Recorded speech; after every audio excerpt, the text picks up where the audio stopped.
안녕하세요. 정치라이뷰 유경민입니다. 최근 더불어민주당의 카톡 검열 논란을 두고 입틀막을 넘어 폰틀막이라는 표현까지 나오면서 판이 커지고 있죠. 국민들의 사적인 대화 장소인 카톡을 민주당이 만든 민주파출소에 신고가 들어오면 민주당에서 대화 내용을 보고 판단해 내란선전죄로 고발을 할지 말지 정하겠다고 하는 건데요. 마치 이재명 대표 본인에 대한 억울한 가짜뉴스를 퍼뜨린 사람들에게 내란선동죄로 고발하겠다는 뜻으로 보이기도 합니다. 그래서 오늘은 이번 논란을 말하기 앞서 전두환 정권 시절의 학원안정법 파동을 재조명해봤습니다. 광주 민주화운동 5주년을 맞은 1985년 5월 23일 서울대, 고려대, 연세대, 서강대, 성균관대 이렇게 서울 5개 대학에서 모인 73명의 학생들이 서울에 있는 미 문화원 2층 도서관을 기습적으로 점거하는 사건이 발생했었습니다. 주한 미 대사관은 물론이고 국내 언론과 외신까지 이 사건에 집중을 했는데요. 학생들은 1980년 5.18 광주 민주화운동 당시 전두환 신군부의 만행을 미국이 용인한 것에 대한 공개 사과, 그리고 전두환 독재 정권에 대한 지원을 즉각 중단할 것 등을 요구했습니다. 나흘간 계속되는 미문화 점거 농성은 그동안 금기시됐던 광주 민주화운동의 심각성을 전면적으로 알리는 결정적인 계기가 됐죠. 이 사건은 며칠 동안 국제뉴스 탑에 올랐고요. 전두환 정권은 예상 밖의 사태로 번지는 것에 대해 당황하는 빛이 역력했죠. 아울러 아킬레스건이 공개적으로 드러나면서 위기감 또한 커지고 있었습니다. 당시 5.18 항쟁을 진압하는 과정에서 신군부는 진압 병력 동원에 대해 미국의 승인을 요청했었습니다. 사실 24단의 이동은 미국의 승인이 필요한 사안이 아니었습니다. 그런데도 마치 미국이 신군부를 지지하는 것과 같은 모양새를 취하려고 한 건데요. 이에 학생들은 미대사와 면담을 요구했지만 미대사 대신 미대사관 정치 담당 참사관이었던 던롭이 협상 테이블에 나섰습니다. 던롭은 학생들에게 철수를 요구하면서 광주 사태는 비극이다. 사태의 중요성을 안다. 그러나 당시 군병력 지휘자는 한국이었으므로 미국은 지원 책임이 없다는 말만 할 뿐이었습니다. 책임이 전혀 없다는 미국 측의 일변도에 결국 학생들은 지쳐갔죠. 그리고 1985년 5월 27일에는 서울에서 남북 적십자 회담이 열리기로 돼 있었습니다. 이 회담은 학생들에게 예상치 못한 변수였는데요. 자신들의 농성이 남북 문제에 이용당할 것을 우려한 학생들은 결국 26일, 72시간 만에 평화적으로 해산했습니다. 그 후 서울시경은 27일에 미 문화원 점거 농성 관련 서울대 산민투쟁위원장 함은경 등 25명을 구속했습니다. 하지만 학생들은 공판 과정에서도 투쟁을 멈추지 않았는데요. 그리고 5월 30일 신민당은 5.18 광주 민주운동 진상조사를 위한 국정조사 결의안을 국회에 제출했습니다. 5공화국의 아킬레스건인 광주 민주화운동의 근본적인 문제를 제기한 것이었죠. 이에 신군부는 더욱 강경 모드로 고삐를 쥐기 시작했습니다. 6월 19일 경찰은 각 5개 대학 산민투쟁위원회 간부 16명에 대해 검거령을 내렸고 29일 치안본부는 서울대 등 9개 대학 학생회관을 전격 수색하고 경찰 병력을 투입해 화염병 등 시위용품 8만여 점을 압수하고 대학생 66명을 연행했습니다. 미 문화원 점거 사건으로 분노하고 있던 전두환은 학생운동에 재갈을 물릴 강력한 한방이 필요하다고 생각을 했는데요. 그 결과 학원안정법이라는 대책을 내놓은 거죠. 학원안정법을 통해 영장 없이 학생들을 체포구금하고 최대 6개월까지 선도교육을 실시할 수 있게 한 겁니다. 사실상 전두환 정권의 안정법인 셈인 거죠. 신군부는 학원안정법을 전국 돌파 카드로 꺼냈지만 각계의 반발은 커져갔습니다.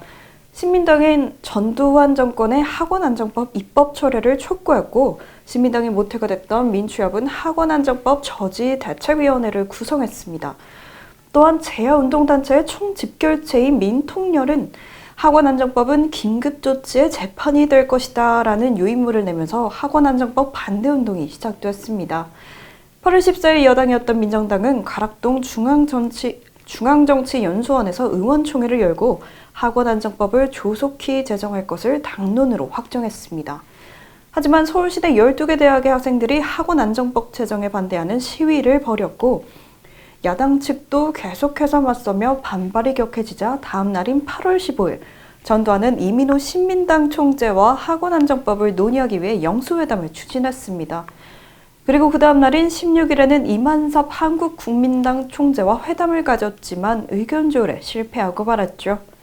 결국 1985년 8월 17일 전두환은 긴급 당정회의를 열어 학원안정법을 보류할 것을 시사하면서 체면을 수습했습니다. 이로써 학원안정법 파동은 전방위적 저항에 부딪혀 전두환 정권이 후퇴한 사건으로 남게 됐습니다. 이제 다시 본론으로 돌아와 정치권에서 일명 카톡 검열 논란이 시작된 시점으로 돌아와 보겠습니다. 1월 10일 더불어민주당 전용기 의원의 발언으로 카톡 검열 논란이 수면 위로 드러났는데요. 전용기 의원은 민주당에서 국민소통위원장이자 당내 허위 조작 정보 신고기구인 민주파출소를 담당하고 있습니다. 그리고 이 민주파출소는요, 민주당이 지난 6일 최고위원회의에서 12.3 비상계엄 사태 이후 가짜뉴스가 빗발치고 있다면서 가짜뉴스를 신고받는 온라인 플랫폼인 민주파출소를 개설했다고 밝힌 바 있죠. 전 의원은 10일 극우 유튜브 채널 신의 한수, 신남성연대, 공병호TV 등 6개 채널과 운영자를 내란 선전 혐의로 경찰에 고발했습니다. 이를 두고 국민의힘에서는 민주당이 카카오톡까지 검열하겠다는 거냐며 비난하고 나섰죠. 그리고 이재명 대표의 발언으로 논란이 본격적으로 커지기 시작했습니다. 바로 이 대표가 카톡이 가짜뉴스 성역인가? 지금 이 순간에도 수십 년 전에 돌아가신 아버지가 무슨 공산당 활동을 하면서 수없이 몇 명을 죽였느니, 담배 대금을 떼먹고 도망갔느니, 이 땡땡이 무슨 어릴 때 성폭행해서 감옥을 갔다 왔다느니, 이런 것들을 아직도 카톡방에 뻔뻔스럽게 뿌리지 않나. 그 가짜뉴스에 속아서 잘못된 판단을 하는 사람들도 피해자다. 우리 민주당의 역량을 총동원해서 엄중하게 책임을 묻고 반드시 이 사회에서 퇴치하도록 하겠다며 카톡 검열 논란에 참전하고 나섰죠. 하지만 앞서 말한 이재명 대표의 가짜뉴스 사례들이 내란과 무슨 상관인지는 모르겠지만 지지율도 점점 떨어지고 윤 대통령의 탄핵으로 힘이 생겼던 이재명 대표 체제의 허점이 보이기 시작하면서 조급함을 느끼는 모습을 보여준 게 아닌가 생각이 들었습니다. 이 대표가 강하게 카톡 검열에 대한 의지를 밝혔지만 국민들 사이에서 논란은 점점 더 커지고 있는 모양새죠. 그리고 국민의힘은 이에 맞서 나도 고발해줘 내란 선전죄 피고발인 모집 캠페인을 시작했습니다. 국민의힘 나경원 의원은 자신의 페이스북에 민주당이 연쇄 탄핵으로 국정을 마비시킨 데 이어 무죄 추정 원칙을 무시하고 국가수사본부와 내통해 불법적인 대통령 체포를 시도하더니 이젠 자신들과 다른 생각을 표현하는 국민들의 의사표현, 카톡 대화까지 고발하겠다고 한다며 한마디로 카톡 계엄이라고 비판했습니다. 또한 국민의힘 윤상현 의원도 자신의 페이스북에 민주당은 윤석열 대통령에게 뒤집어 씌우려던 내란죄 프레임을 이제는 국민에게까지 적용하겠다는 것이냐고 되물었습니다. 실제로 윤 의원은 지난 13일 민주파출소에 대한민국을 북한과 같은 전체주의 국가로 만들어 이재명 대표를 민주당의 아버지를 넘어 국가의 아버지로 숭배하게 하려는 의도인 것이냐고 비판했다는 글을 올렸다면서 자진 신고를 한 건데요. 그리고 또 오세훈 서울시장도 민주당은 당명에서 민주를 빼야 한다며 김어준을 국회에 불러 가짜뉴스 유포회장으로 마련해준 야당이 오히려 일반인의 카카오톡을 가짜뉴스로 매도하며 고발하겠다고 한다고 지적했습니다. 그러면서 민주당의 비판적인 국민을 내란 선전 선동 혐의로 엮어 입을 틀어 막겠다는 것은 지극히 반민주적 형태로서 헌법상 검열금지 원칙에도 정면으로 어긋난다고 일침했습니다.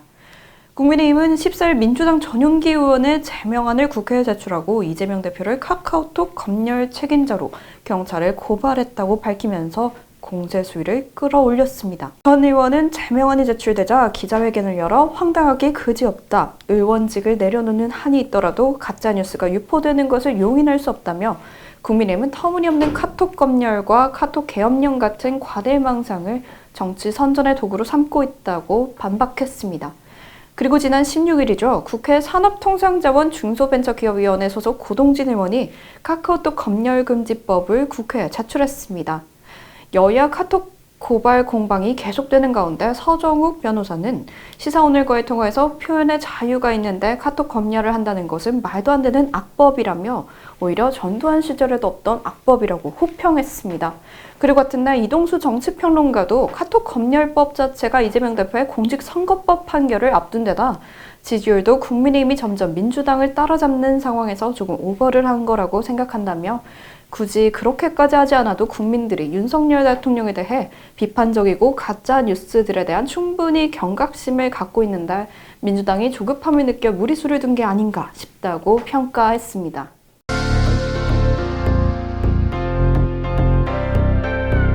절대로 적을 미워하지 말라. 판단력이 흐려진다. 영화 델브에 등장하는 마피아 마이클 콜레네오가 조카에게 후계자 교육을 하면서 한 말입니다. 감정을 치우치면 올바른 의사결정을 내리기 어렵다는 얘기죠.